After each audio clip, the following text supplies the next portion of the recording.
The Fabric of Her Name, Episode 4, Halls and Whispers. The bell rang, its shrill sound bouncing through the sunlit corridors of St. Mary's College for Girls. Students spilled out of classrooms, the sound of laughter and backpacks unzipping rising like waves.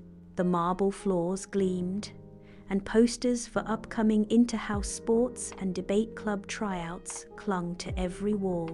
Zina walked down the corridor with Adanne at her side, their steps in rhythm, as always.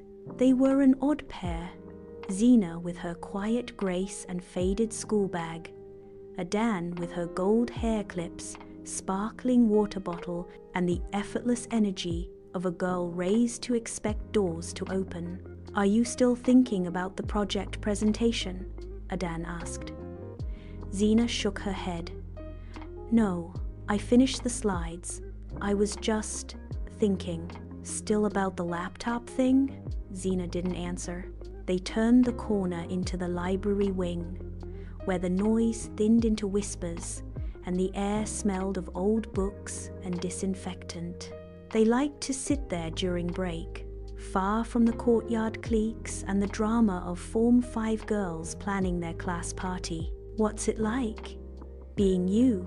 Adanne asked suddenly, flipping through her notebook without looking up. Zina raised a brow. "Being me? Yeah, like knowing you're the smartest in class, having teachers fawn over your essays, the scholarship too, but still going home to sew clothes with your mum." Zina blinked. "What's it like being you? Eating cereal with imported milk, getting dropped off in a Lexus, and having your name already engraved on the next prefect badge." Adanne laughed softly. Touché. There was no malice in her words. But Zina felt it again, that invisible line between their lives, a line neither girl had drawn, but both were beginning to see more clearly. During literature class, the topic was the burden of identity in African literature. Their teacher, Mrs. Aligbe, a woman with a voice like velvet and eyes that missed nothing, asked each student to write a reflective piece on who you are. "Tell me not just your name or your family history," she said, walking between rows. "Tell me what you carry in your blood that the world doesn't see." Zina stared at her blank sheet. "What do I carry? Her name? Her mother's sacrifices? Her unknown father?" She began to write. "I carry a silence passed down like fabric, worn but strong. My mother says I must not look back. But how do you walk forward when the past walks with you?" She stopped, her pen shaking slightly. Across the class, Adanne was writing easily, her forehead creased in mock concentration, tongue pressed between her teeth. She was the only one who called Zina Zinny, like they'd known each other before birth. Zina looked at her friend now, and for the first time wondered what her mother would say if she saw them sitting side by side.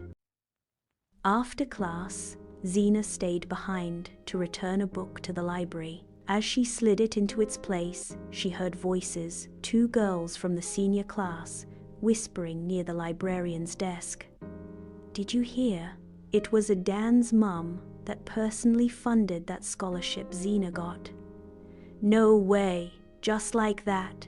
That family must be swimming in money." "You know how these rich people are.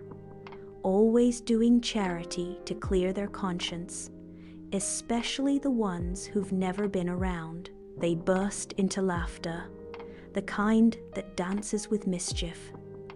Zina stiffened. The book in her hand slipped from her grasp with a loud thud. They turned sharply. One of the girls raised a brow, her smile sly, her tone dripping with false sweetness. Ah, Zina. We didn't know you were there." "Oh, sorry." Zina stood, froze. Zina didn't answer. She picked up the book, dusted it, and left quietly. That evening, back at home, her mother noticed the faraway look in her eyes. "What's wrong?" Ebele asked. Zina didn't answer. She wanted to ask, to scream, but instead she said, "Mama, can I write about you for my assignment?" Ebele looked at her, startled. "Why me?" Zina shrugged. "Because I don't know how to write about myself without writing about you." Ebele smiled just a little, but something behind her eyes flickered, like a candle, unsure whether to burn or go out. "Write what you know," she said. "But not all truths are meant for paper."